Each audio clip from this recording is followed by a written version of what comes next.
We'll get going. Hell yeah.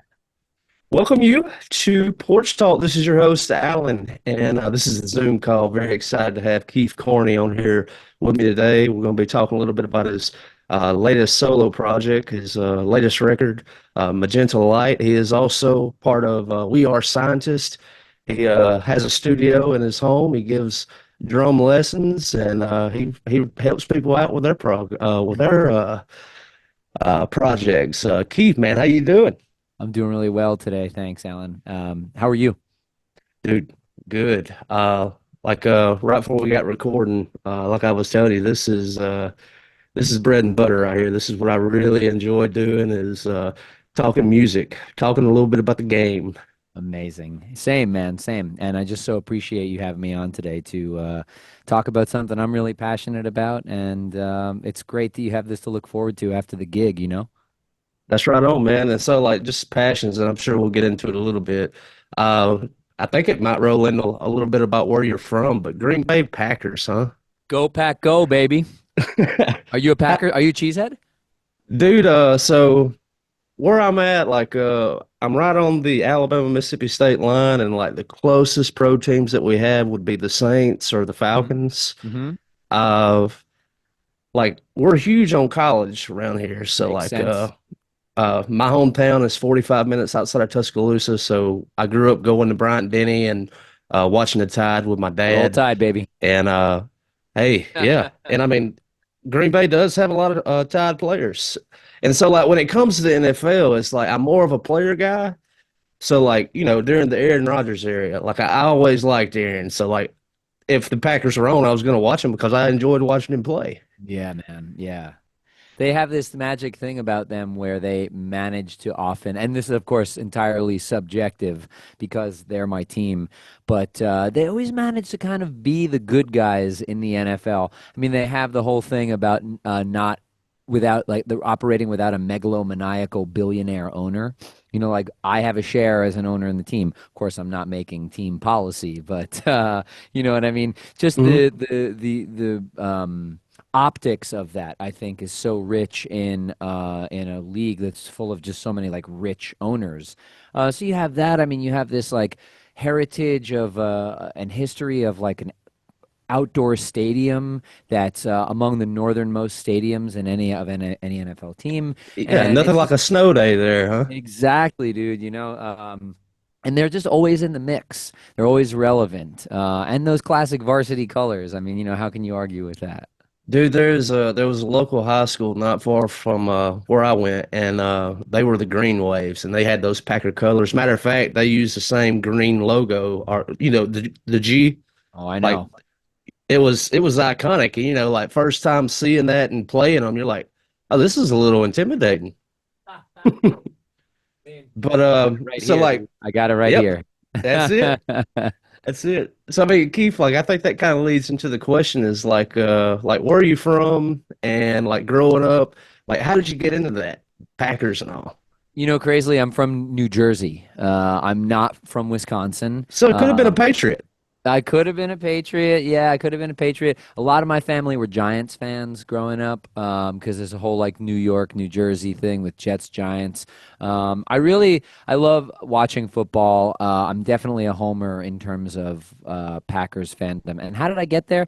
Again, I think it had to do with just watching a game, seeing Brett Favre sort of turn the game into almost kind of like practical poetry. In a sense, was he was the only quarterback that I could watch and see and understand like bits about the game because he seemed to shoulder and embody so much of the game. When he was throwing the ball up to a receiver, like you could visually, you know, sense that. And he just seemed like a little bit like more like explosive to an 8-year-old kid.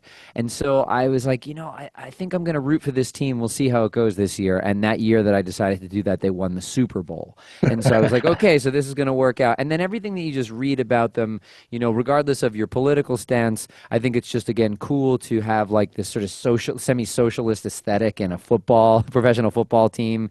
Like that's a really cool thing. The family history and the heritage and the fact that they were one of the first, um, original like teams in the NFL.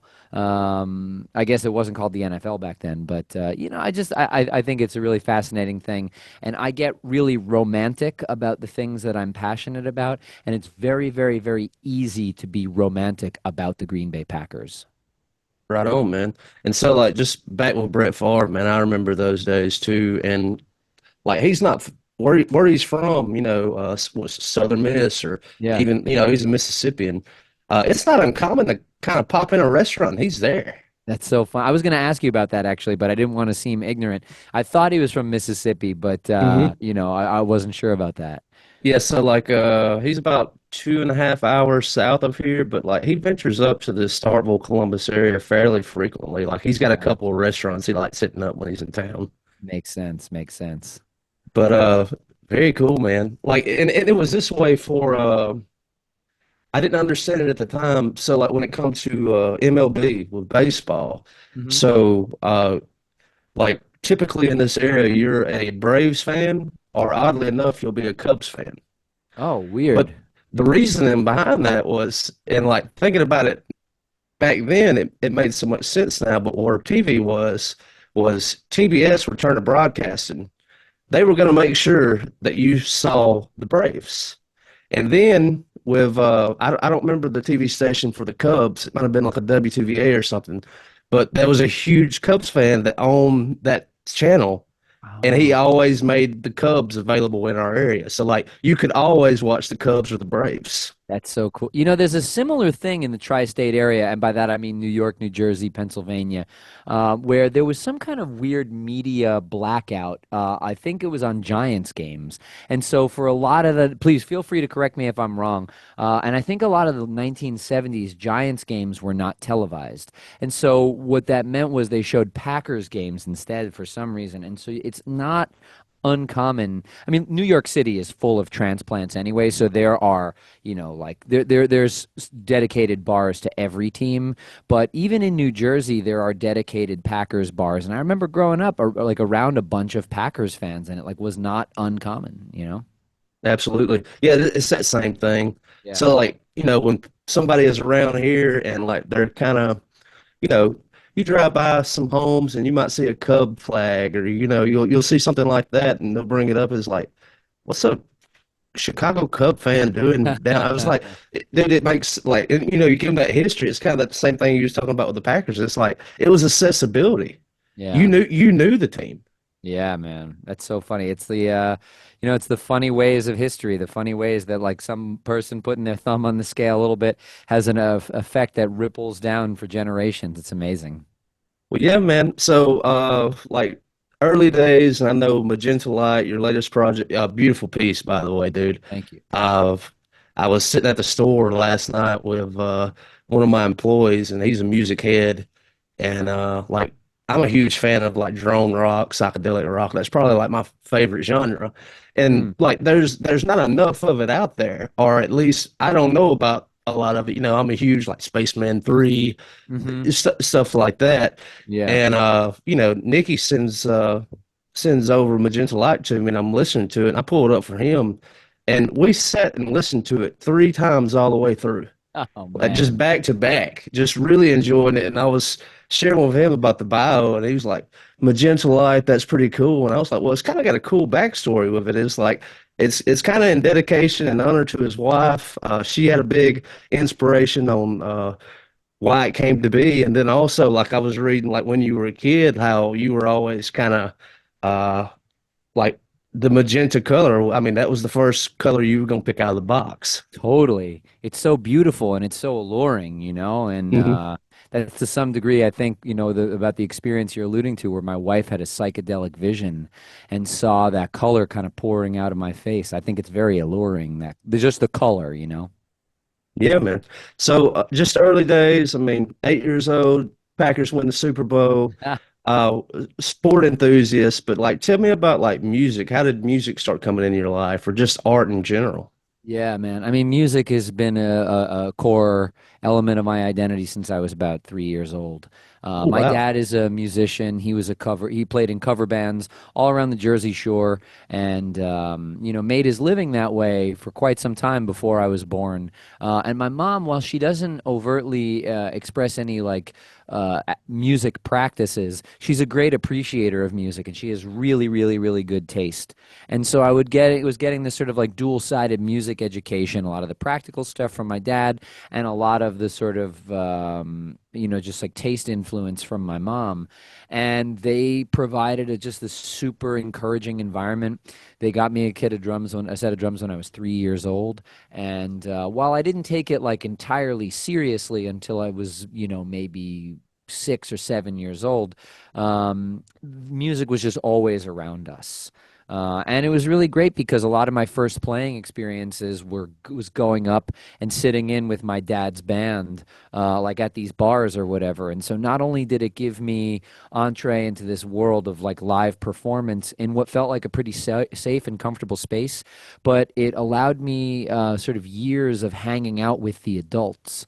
And I just always wanted to hang out with. I'm an only child. I don't have any siblings. And so my dad would have his bandmates over the house or whatever. And I just wanted to hang out with them because they were Yeah. the coolest people in the world to me. And I didn't want to be thought of as some like little twerp. And so it just kind of like showed me like how to hang, how to be a contributor to the group without dominating the dynamic. And those early days, like the actual things I learned about music and the peripheral things I learned from music are really the thing that make up my core identity today. Yeah, man. So like it hit me a little bit later in life. I had been around music for a while, and my best friend he played a talent show at school, and I just thought he just killed it. He was rocking out. Yeah. And I got home that night and I told my grandma, I was like, I want to play guitar.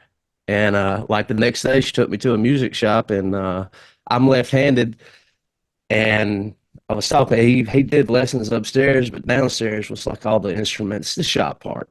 Yep. And he was, giving me the rundown. He's like, "You're left-handed," but he said, "I'm going to recommend this." He said, "All your dexterity is in your left hand, so I think it would be better served on the fretboard." And he said, "If you play a left-handed guitar," he said, "you're always going to have your guitar with you. But if you're hanging out with your other music buddies, you can just play their guitar."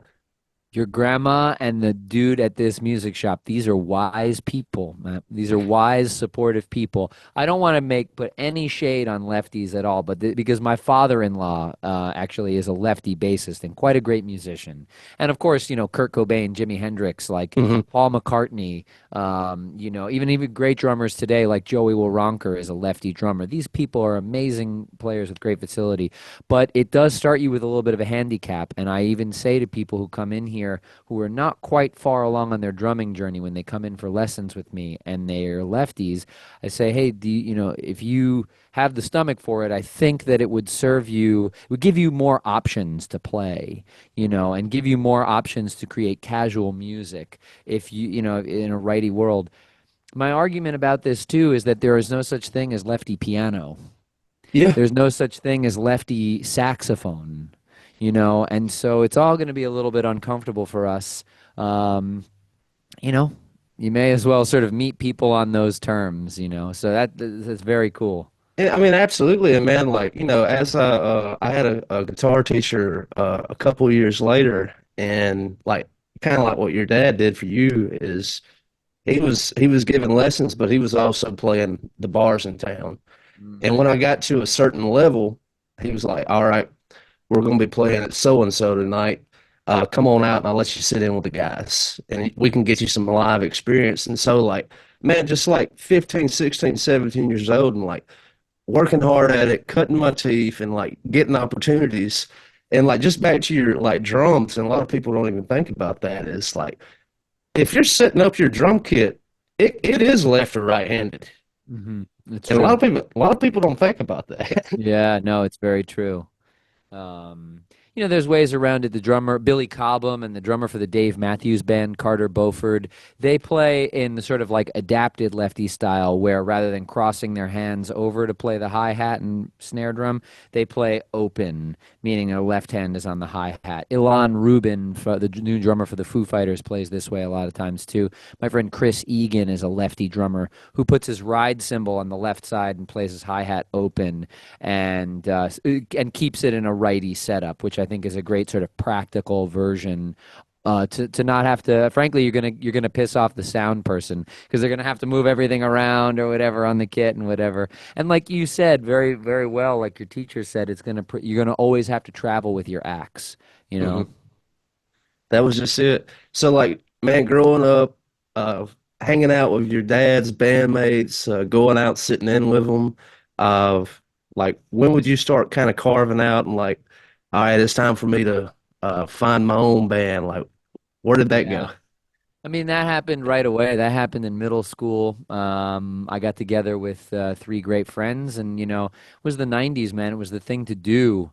There just wasn't a lot of screen opportunities, and so on Saturday afternoons, we'd get together and people would come over my house or people would go over my buddy Scott's house because he also played drums, and we would trade off. I'd play some guitar, he'd play drums, and then we'd sort of swap, and it was just so fun and fluid. And we wind up farting around half the time too, and your parents come down with snacks or whatever. It's more about the community and the hang. But most importantly, we would go to shows a lot together.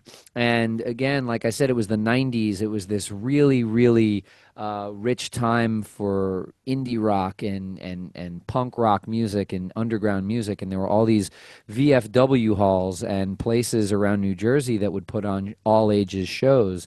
And so pretty much every Friday and Saturday night we were out at some kind of club or some kind of show going to see bands that were on, like the local college radio stations. And right away it was a very, very, very fluid thing where we were like, okay, well, we better start a band. Okay, well, we better play a show. Okay, well, we're starting to play bigger shows.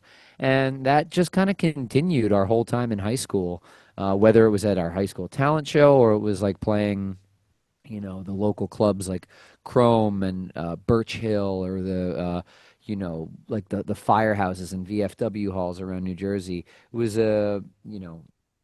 It was a very like productive and rich atmosphere for that kind of music. And man, like, it was incredibly apparent to me, like before I even read the bio, I put Magenta Light on. And by the time I got to track three, I said, "Oh, he's a drummer." Like I think it's 36 counting. Yeah, yeah, yeah. I was like, "That's," and the following song too has got right when I heard that, I was like, "I know he's doing most or all these instruments, but I can definitely tell he's a Oh, drummer." that's cool. Yeah. Uh, But man, congratulations on Magenta Light, dude. It's like I said, I have done sat down with it multiple times. Like that's that's gonna be one of those albums that's gonna be with me. Oh man, that means the world to me. The fact that somebody would just be interested in it. It's a very personal project and a very personal album. So the fact that people are just enjoying it and find some kind of expression in it or some relatability to that, like it just means the world to me, and I find it still surprising. Absolutely, man. So I mean, coming out of high school, man, y'all are playing shows and um, moving around and shaking things up and getting out there. Like when your high school was coming to an end and well, I got to figure out what the heck I'm going to be doing with my life. Did Yeah. you have a plan? Did you have an interest, or did you just knew it was going to be music, or like what was the plan?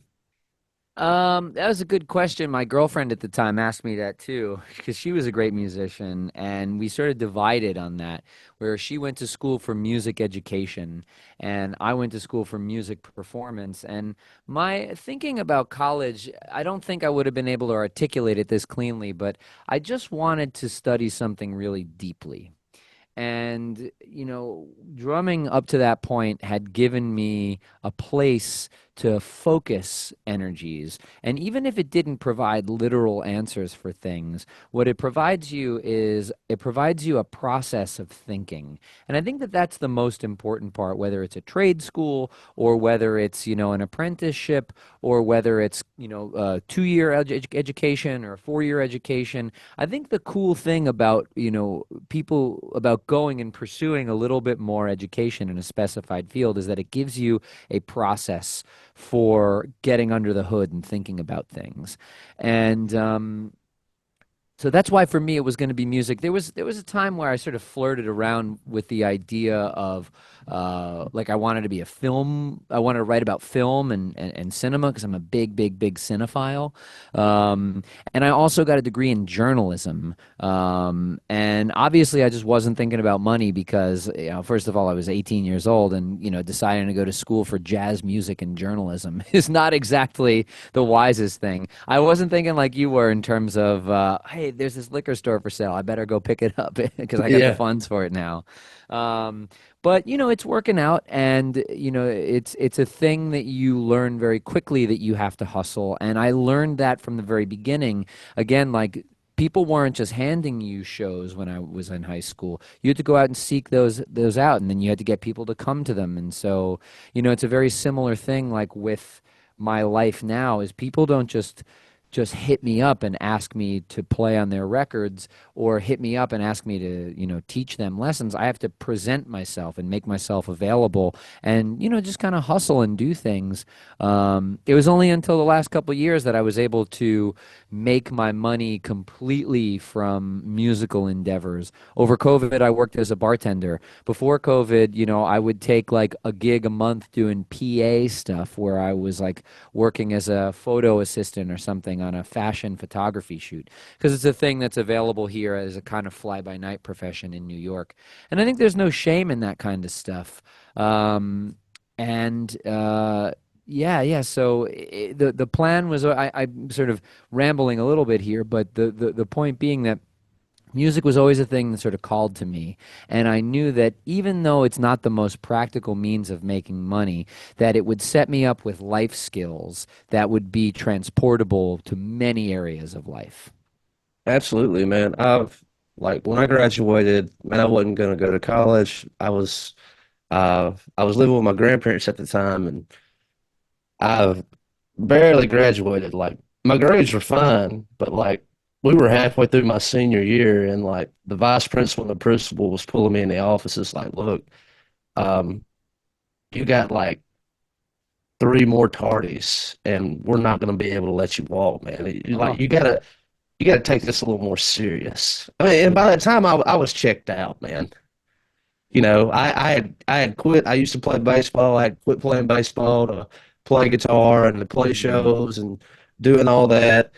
And I just like school. I wasn't into it. I didn't apply for college. I didn't take the ACTs, SATs. Like that was like it wasn't even in my plan. And so like one night after graduation, after we'd gotten back from the senior trip, I just packed a duffel bag and I was just gonna head down to the coast. I didn't have no job lined up. I didn't know anybody. I just like I'm just going to the coast. Yeah.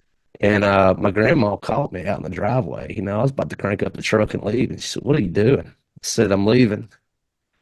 And she said, "Well, where are you going?" I said, "Well, I think I was going to start in Mobile and just go from there." And Hmm. she's like, "Really? Okay, so you got this figured out, huh? What you going to do?" I said, "I don't know.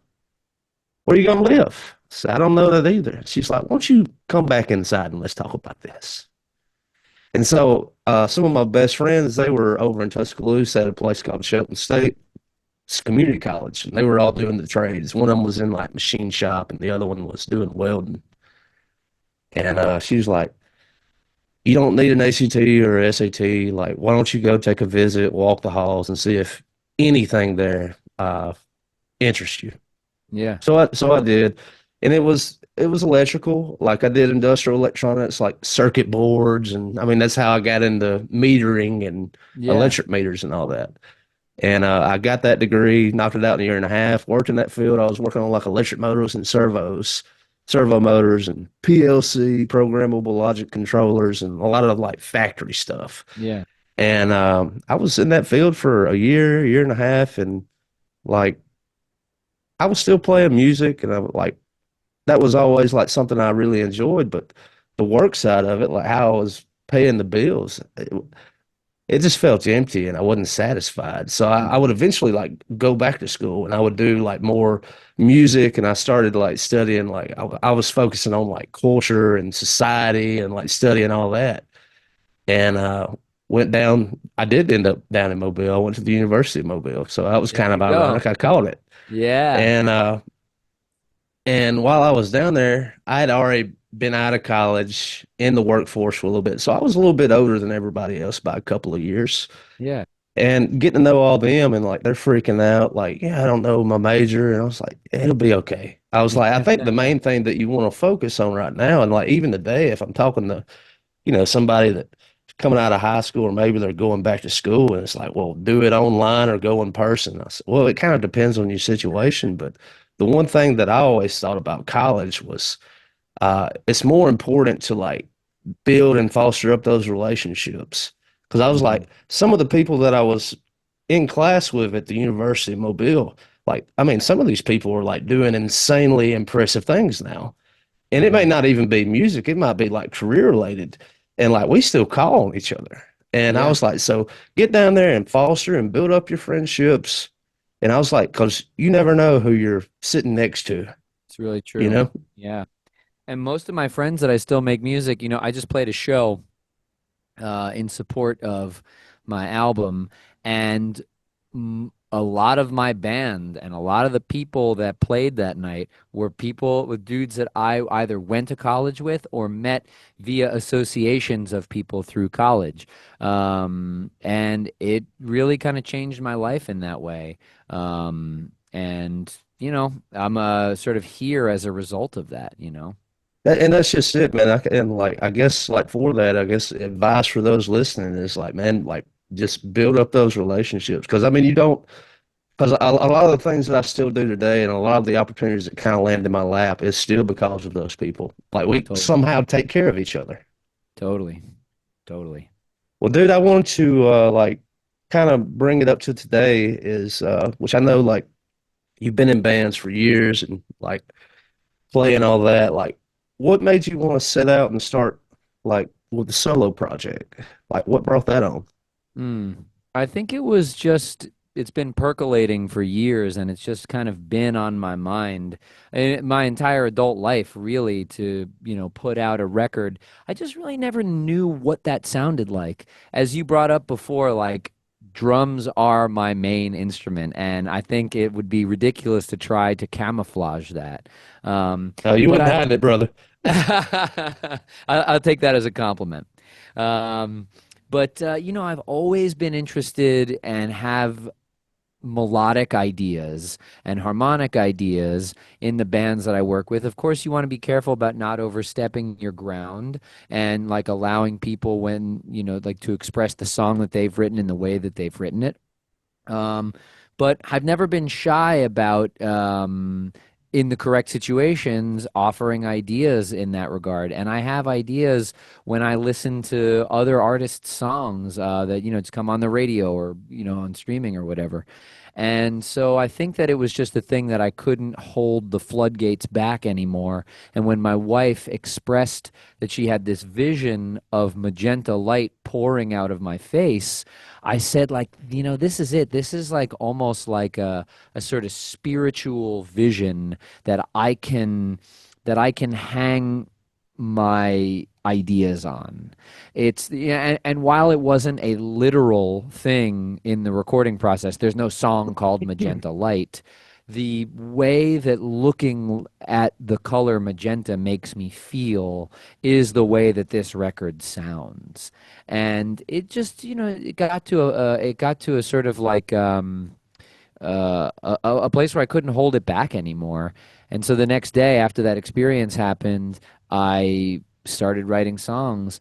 And then the next couple of years were just a process of figuring out how to blend these ideas that sort of have influence in explosive spiritual jazz with drone rock and like instrumental avant-garde music with kind of like a pop song where the drum groove was inspired by a seal song. You know what I mean? Like, Hmm.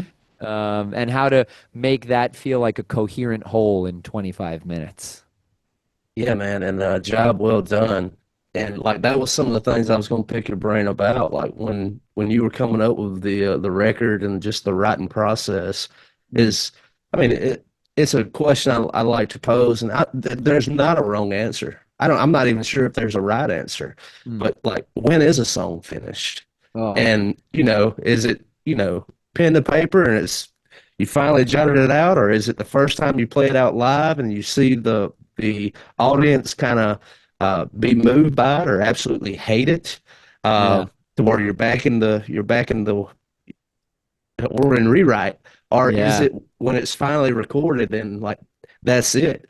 Or I mean, does a song after it's been recorded and it has some years on it? I mean, it's kind of like I hear people oftentimes refer to them as children because that they grow and they change. Yeah. It's a great question.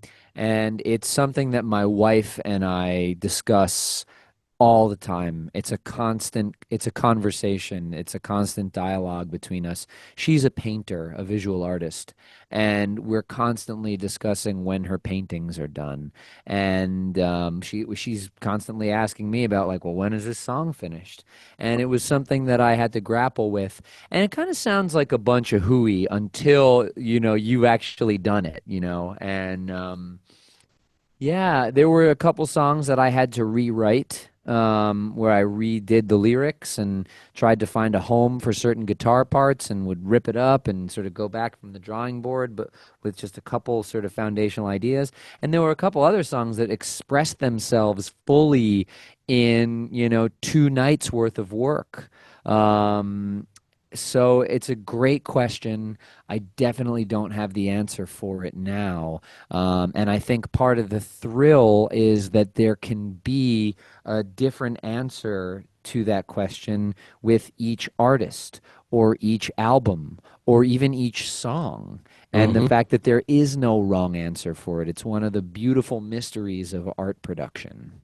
Absolutely, man. And just, when I'm reading about Magenta Light and how it was inspired, and like, I like the fact that it was a vision and like it already had a name. And it was just, well, now we need 25 minutes of music. Here we go. Yeah. Or, Yeah. or whatever that was going to be. And like, I think that right there that's a cool way to come at it. It's like the project is already named. It's already founded. Like we Yeah. know it exists because she saw it. Yeah. I just got to go get it. That's a great way of putting it. Yeah. Yeah. So, well, man, like, tell me a little bit about like today. I know you mentioned like earlier you had somebody in your home studio and you was helping them record, and just as far as like giving lessons and teaching lessons, man, like what's the daily look like for that? Are you stay pretty booked up, or are you constantly, Yeah. like you said earlier, just trying to put yourself out there and make it known? Sorry about that. Yeah, totally. I was actually supposed to be on tour right now with We Are Scientists. We were supposed to open for the great band Psychedelic Furs, but one of the members of Psychedelic Furs had a medical issue, which thank goodness they're taken care of, and it looks like everything's going to be okay. And but we got notification 6 days before we were leaving that the tour was postponed until November. Hmm. So, when little hiccups like that come up, opportunity comes around. And so I got a little bit of an earlier start with some projects that I was going to have to put off until late June. For the most part, though, I live in Brooklyn. My studio is here, and it's in Midtown Manhattan, and it's in a building full of just all other music studios. Because here in New York City, you can't play in your home most of the time. So I'll get up and go for a run and exercise or whatever, and then, come in and start teaching lessons. I teach anywhere, depending on the time of the year, I'll teach anywhere from 10 to 20 drum lessons a week. And then it depends on the year too, how busy I am with like touring. But last year I played on a little over 60 songs for a whole bunch of different artists. I have a 16 channel, recording setup here and tons of drum kits, and a big 300 square foot space that's sound treated. There's like a cloud above me, and as you can see, microphones here, kind of like Hmm. every which direction. But yeah, I play. I have the opportunity of collaborating with a lot of people. Just today, I was recording tracks for an artist named Silver Slugger. Over the weekend, I was recording tracks for an artist named Scott Sear. And yeah, I get the opportunity to work with lots of different clients. People are goodly enough to trust me to translate their vision. And the other reason I'll tell you too why I was really passionate about putting Magenta Light out and having a record release show, which I did on my 40th birthday a couple weeks ago, was that I don't get to make much music in the same room as people that is not a live show. And what I mean by that is with We Are Scientists, often what we're doing when we're playing in the same room is we are playing We Are Scientists songs that have a very like specific beginning, middle, and end. Maybe there'll be like a little jam piece or something that kind of like connects some currents, but we are very much like an indie pop band, and we execute the songs often as they appear on the record. And so one of the things I missed was that experience of being a kid or being in high school or college or whatever and creating something in the room with other people. And that became a really important element of Magenta Light. The album, just providing it for myself and like jamming to myself along like with my studio monitors, or when we were prepping for a live show, making sure that there was space and room for improvisation and for the people who were goodly enough to be playing with me to have the creative capital to express themselves. And so it's just like a funny place where we are in the world of music today that most of the time that I record, it's just me sitting here in the room with a bunch of microphones, engineering for myself. And it's sort of searching for those meaningful experiences that connect you to other people's musicianship. I also don't at all mean to suggest that I don't get that from We Are Scientists. It's just a thing that we've been doing for so long, and we have a really great formula figured out. And Oh yeah, you know, yeah. it's less of a place of exploration in the live performance process than the recording process. So Man, I get it. And like, I tell you how I found We Are Scientists. I think it was Burnout Revenge. It was a Oh driving yeah, it was yeah, a yeah, driving game, and yeah. that was the first time I'd ever heard it. And so like, I think I was 17 or 18 at the time. And man, I went down to the music store and I bought that CD. Oh I was hell like, yeah, we're going thanks, to be dude. driving with this. But like I just wanted to ask you a little bit about like as far as like lessons, and I'm sure it might be like as it probably for each student is a little bit different. But as far as like a structure, like man, I was the first guitar teacher I ever had. Like he was very like music theory. We're going to teach you how to read music, and I was like, Hmm. dude, I want to rock. I don't care about Right. this. Yeah. So like and I'm sure it depends on the age, but like, like as far as your style of teaching, are you trying to like uh get that theory through their head? Because eventually I would go back to theory, and it solidified and it made everything click. And I was like, Yeah. well, I shouldn't have been such a fool earlier, you Hey know. man, we've all got those, I think, those regrets. My parents very much wanted me to be a pianist, like not at the expense of drumming, but they were like, "Look, it's really good to know how to play piano too." And I pushed back so hard on it, and I regret that today, to this day. Mom and Dad, I've told you this before, but I apologize if you guys listen to this. You were right. That said, I had to learn a lot of it when I was in college going to university. And so I have the sort of theoretical backbone. I also think that it's really helpful, again, like I was saying about studying school writ large more deeply, knowing the theory that underpins the understanding of an instrument, it helps you develop a process for thinking about about things in a more organized way. And you have terms for things. You can point to something and say, it's this, not that. That said, a lot has changed in our society, and even just in the time that I started teaching when I was 17. I'm 40 years old now, so that's, what, 23 years of teaching. iPhones weren't a thing. I used to bring tape recorders to my lessons, and so this is what I always used to tell students was that it's a good thing to learn how to read just a little bit of music so that you don't have to memorize everything that I say. Well, now at lessons, students pretty much just take iPhone videos of the things that I do, but it really helps to have a background in understanding a little bit about, notation and music theory. Hmm. That said, I also just finished a manuscript of my first book, which I've called Pulse and Phrase Fundamentals and First Steps for the Drum Set.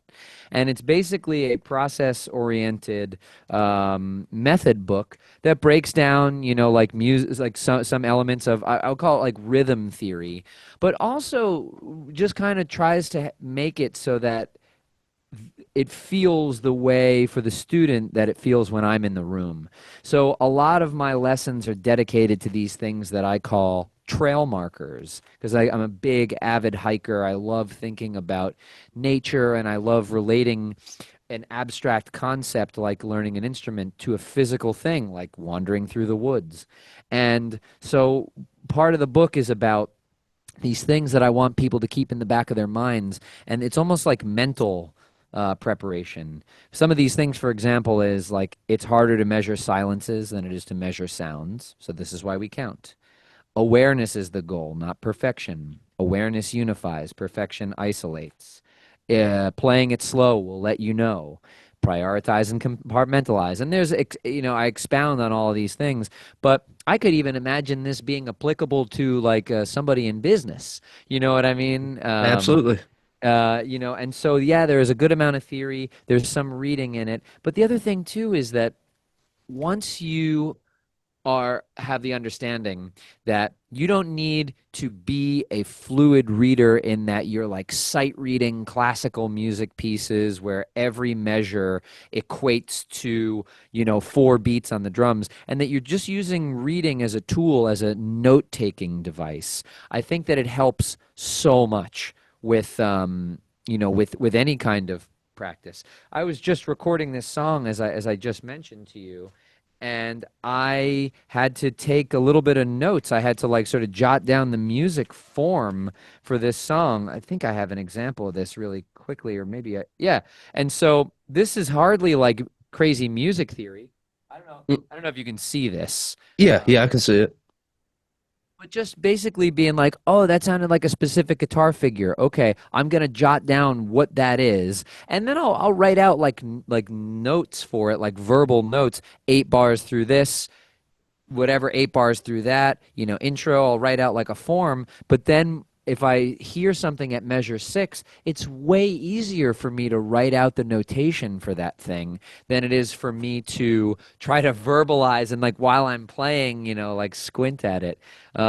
So Yeah, it's it's just all good a to see mix it of on that. paper sometimes, right? Exactly. That said, I'm sympathetic to the people who just want to come in and rock, and I teach plenty of lessons like that where we learn AC/DC songs and we learn like whatever Bruno Mars songs or whatever it is. And also, I teach those same songs to people who learn how to read too, and almost invariably the same thing happens, which is that the people who just want to rock realize that there's only so far that you can get without having a way of talking about it, and they eventually become thirsty for that knowledge too. Yeah, I mean, it's you just gotta like. I mean, in my situation was I had gone as far as I possibly could, and like I wasn't taking lessons with a guy anymore. And I called him up and I said, I'm stuck, man. You know, I was like, and by this time I'm writing my own songs. I'm not really trying to cover anymore, and like we're playing shows, and like we've got a band, Hmm. and like I just noticed. All right, everybody. Sorry about the technical glitch there. If you listen to Porch Talk, you are well aware that oftentimes the computer goes a little haywire. But it's part of the fun. But Better the where I, computer than the host, you know? hey, that's a good way to put it. But where I was going was like when I finally started realizing how important music theory was, I was hitting roadblocks, whether it was well, every chord progression is the same. The way that I'm approaching the bass is like I knew my way around a scale accidentally, but I was like, Mm. if I knew the scales and how all these notes worked, it wouldn't matter. Like I could just do it. Hmm. And that's what finally drove me to like, okay, theory, you have to have theory. Yeah, yeah. But like I wanted to go back to We Are Scientists for a second is and you mentioned it, which I mean, like when I go to see a live show like an indie pop like such as that is I remember I took a friend of mine to go see it may have been Portugal the Man Hmm. and or it may have been Band of Horses, one of the two. And he had been listening to him, getting pumped up, and we go see the show. They play. It was a great show. And we're leaving the show, and he's like, I'm kind of disappointed. I was like, really? What for? He said, well, it didn't sound like the album. And I was like, well, they're not playing the album like the way it was recorded. I mean, they're taking some risk. But like Yeah. props to We Are Scientists for like keeping it true to form, you know? Like I mean Yeah. some people do want that. No, for sure. And our singer Keith Murray is like passionate about that. Like people fall in love with a song and they want to hear that song represented. And that doesn't mean that you can't kick it in the ass and like inject it with more energy or open up or like change a solo or whatever or like inject personality into it for the live show. But that like, I think that he's also allergic to the idea um that people get too hubristic and they sort of like get on their soapbox too much and think like, well, all these people came here to see me. Now I'm gonna like riff and play these like, like Odyssey, like things or whatever. I'm gonna subject people to my unvetted whims. And he wants to just like he's like, look, this song did well. People like it. It's, like they want to sort of dance to it. We're going to give you something to dance to. And I have learned so much from him in that regard. And I feel very fortunate uh, for him to be a mentor to me in those ways. And I've learned so much from We Are Scientists about how to provide for a live audience and not sound like you're lecturing to people either with your music or with your banter between the songs to make it an inviting experience, whether it's through the jokes that they tell from the stage or it's the grooves and that they allow people to dance through their music. It's been an amazing learning experience, and I love playing in that band. Absolutely, man. And there's familiarity. Like when you're a fan, I mean, there is an expectation. It's like, I've been listening to this album. I've been listening to these guys. Yeah. I know their work. I know how these songs go. I guess it can kind of feel like a betrayal if it doesn't sound true to form. Yeah. But on the other end of it, with the hubris of it, is like, like if you go to a jam band show, it's like, okay, I'm about to get the 30-minute version of this 4 minute Right. song. I mean, I'm a huge Grateful Dead fan, so they're like my favorite band. So, I feel like you can't talk to me about that stuff because I'll sit and listen. But that's also Yeah. because they're good at it. You know what I mean? So, Absolutely. Everything has its place. yes, totally. Well, Keith, man, I've really enjoyed the conversation. I wanted to ask three more questions, and like I said, I wanted to be respectful of your time. I appreciate you hanging out with me today on Porch Talk. Oh, no, it's my pleasure. Thank you so much for having me. And yeah, three, why not make it 3.5, brother? Hey, we just might. So, with and you mentioned hiking as a hobby, man. I like to get out and about too. Not far from the houses, we have a refuge. It's got ponds, it's got swamps, it's got woods, it's got all kind of different ecology. It's got trails you can walk and get out and about. And a big part of that to me is Starkville just ain't absolutely a metropolis, but I mean it is kind of good to get outside the concrete and get away from the power lines. Totally, yes. So like getting in the hiking and all that, is it kind of like hitting the factory reset for you, kind of getting back centered? Completely. There's a song on this album. It's called Mist Trail, and it is named Yeah, I know specifically. the song. Yeah, it's named specifically for a hiking trail in Yosemite National Park that I had just an absolutely transcendent experience hiking with my wife 2 years ago. And I wrote the entire melody of that song while I was hiking. And I'll never forget like pulling my phone up and doing a voice memo while staring up at Nevada Falls. One of the most beautiful sights I've ever seen, and just and singing, this thing to myself, and it just sort of like escaped. And so I alluded to the fact that we just had a tour canceled, and how one door closes and another opens. We had this tour get canceled, or I should say postponed, because it's gonna happen later in the year. But we still had scheduled a number of our own headline shows. Which have some logistical problems because we now have to get out to those headline shows, but we're still going to play them, and we're playing in California in a week and a half. And so I was supposed to have all this time booked, but here I am going to be in California. So I said, well, I have been dying to get back to Yosemite for 2 years. So I'm happy to report that I'm doing a 4-day solo hiking trip in Yosemite immediately after that trip. And I have to tell you, man, I'm just so looking forward to it. I see these sights, and I see the sights from tunnel view, and it does something to my brain, Alan, and I just start sobbing. I've never seen something so beautiful, and I've never felt so fully embodied by a spirit that at once feels so foreign, but also so personal as when I'm in nature, and especially in Yosemite.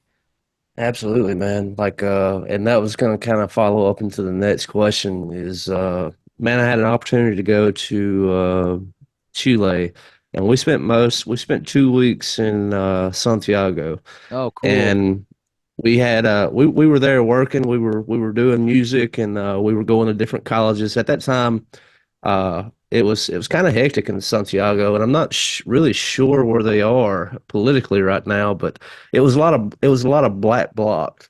And I remember like we were going to different colleges, and they were under the impression like the propaganda that they were given to these college students there was that Americans go to college for free. And so like when we were there on these campuses talking to students, they were like, we just want college for free, like y'all have it. And I was like, hey, brother, it ain't free.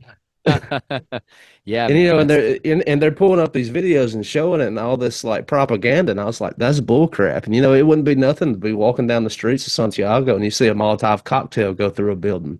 oh my And gosh. it was kind of chaotic. But we had an off day and they let us go to Viña del Mar, which sits on the coast, and it was probably the most beautiful place that I had ever been. It was the first time that I had ever laid eyes on the Pacific Ocean, Wow. and it rocky shores, and there was these great cliffs like just cascading over the ocean, and on those cliffs were these old Spanish castles, Wow. and like just sand dunes and like a whole lot of things that I never thought I'd be able to lay eyes on. And so like sharing that with you is like not so much about the black block and everything that was going on in the city, but the views and like just maybe somewhere that you've been and that you would like to go back to. Yosemite for sure, but like where somewhere maybe that you haven't had a chance to visit yet that you'd like to get to.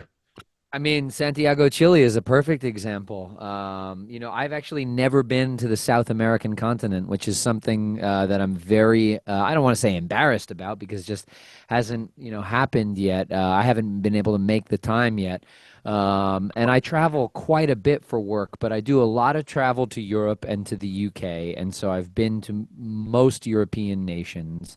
And I've played a show in almost every state in the country except for Alaska, Hawaii, um, Idaho, Montana, and uh, Mississippi. Oh, we got to get you to Mississippi then, I man. know, I know. I got to get out. I got to get out. Don't worry, I've been through Mississippi and stayed in Mississippi, like on tour and stuff, but I haven't played a show there. Um, but Yeah, man, I would love to get to South America. One of my best friends here recently, and I would love to visit him there. He lives in the mountains in Colombia, and he was just playfully guilting me about not being there, and how much I would love hiking and stuff there. I would also love to go to Thailand. My wife and I talk about that. She's a very dedicated vegetarian, and Thailand is one of the few places that you can go as a vegetarian. Though that said, I think that she would probably be more into exploring food stuff if she could get over some food aversions. But yeah, just somewhere that mixes a sort of like Asian culture with also like beach and stuff like that sounds pretty dang nice. Yeah, man, totally. What about And you, Alan? Can I so, ask where would be your choice? man, I want to get over to Europe. I really do, and I think like we'll take somewhere like Santiago and some of those places. I've traveled quite a bit in Central and South America, and like one thing that always kind of struck me is like architecture and just kind of like the way of life. And the United States is a fairly new country. I mean, yeah, you can get up around like the New England area, and there's a lot of history, and there's a lot of there's buildings and places that mean things. But if I went to Europe, it's just something about walking those cobblestone streets and seeing those old buildings and the old architecture. I mean, that have been there for 500-800 years, and I was Yeah. something about that really, it's. I think that would like kind of have that same maybe spiritual effect as like Yosemite. Like it might, just all the beauty that humanity has brought, and Yeah. how it's maintained and been able to stay part of the culture. It's very true. It's very true. John Muir made the great example that the cathedrals that we lack in the United States, that Europe possesses, that's our nature. Those are our cathedrals, because New States might be on paper a politically young country, but in terms of geologically, I mean, this shit's been here forever. Right? Yeah. Absolutely. Yeah. Well, I didn't dude. mean to cut off your third question. Sorry. No, you're good. We'll wrap up on this one, I believe. And once again, Keith, man, it's nice to meet you. I really appreciate your time. Same. Uh, I want to go to cinema. Oh, cool. So I know you're a cinephile, and you already mentioned your favorite actors, but what would you say is like what's a kind of a modern movie maybe that's kind of taken you? Like, when's the last time you went to the theater? I go to the cinema once a week, Oh, at okay. least, at least. Um, and I just saw a movie called The Drama with my wife. I saw it for a second time. It was very interesting. I got to see it in Amsterdam as an outsider, and I don't want to spoil what the movie is about, but there is not what I would call a twist, but I would say a dramatic reveal where the plot goes to a very unexpected place, and it goes to a place that becomes very specifically like American in terms of the thing that it examines, this phenomenon that it examines. And it was fascinating to be an outsider in a foreign country, but kind of like representing America, at least in my own mind. No, I didn't talk to anybody, in Dutch Yeah. about it afterward. But that was fascinating, and so fascinating that I needed to see it twice. It's directed by this Scandinavian provocateur named Christopher Borgli, who made a film starring Nicolas Cage a couple of years ago called Dream Scenario. And he has this really great movie called Sick of Myself about an actor who takes, who her boyfriend is outshining her at parties and stuff, and she wants attention. So she knowingly starts taking a Russian medication that's going to disfigure her. So he examines these really funny sort of social elements and the way that sort of people react to one another, and the fact that every one of us is walking around with these things deep inside of us who make us ourselves, but things that we never want revealed to anyone. I got you. Yeah, dude, it's like we spend a lot of time here on the show talking about movies, what we've watched, what's modern, what's cooking, and I mean, right when I saw that, I was like, oh, he's into movies and directors. It's and I mean, we are the same way too. It's like like I like I don't think I could name a Quentin Tarantino film that I wasn't a fan of, or Mm. even like some more of the famous actor or directors and all that. But like when I was looking at the guys that you were into, I was like, he's ahead. Oh Like yeah. he's really into this. I love it. I love Robert Altman. He's probably my favorite filmmaker. My favorite movie of all time is a movie called Nashville from 1975, which is a musical. It's very, very hard to track down, which makes me so sad because it's very much about the way that music, or really that entertainment and politics commingle. And it's a really special movie because it came out on the 200th anniversary of America itself. My music video, this video for this movie called Totally Liminal, it was inspired by the fact that the movie Nashville opens up with a guy in a van playing a recorded message from a politician. And that's what sort of gave me the idea for the music video. As I said, what if the character is a theosophical preacher and he's going around in a van with speakers on the top and crazy signs? And that all came from this Robert Altman movie. And then there are my friend who made the music video is a very obviously a cinephile because he's a filmmaker, but there are all these sort of knowing visual references to Robert Altman movies in that music video. So I'd encourage everybody to go out and check out the music video for my song Totally Liminal, which is on YouTube, and you can find links to it on my Instagram and stuff like that. I'll um I'll plug all that on my socials and Awesome. get all that out. Well, Keith, like I said, man, I just want to be very respectful of your time, man. Don't be a stranger. Welcome back on Porch Talk anytime, brother. I really enjoyed getting to know you a little bit. Same thing, Alan. It was great hearing about your stories, and I got to say, your grandma sounds like a true hero. That is a lady that cares a lot about you and a lot about raising people the right way. You can tell, and it was really thank you for sharing those stories with me. Yeah, man.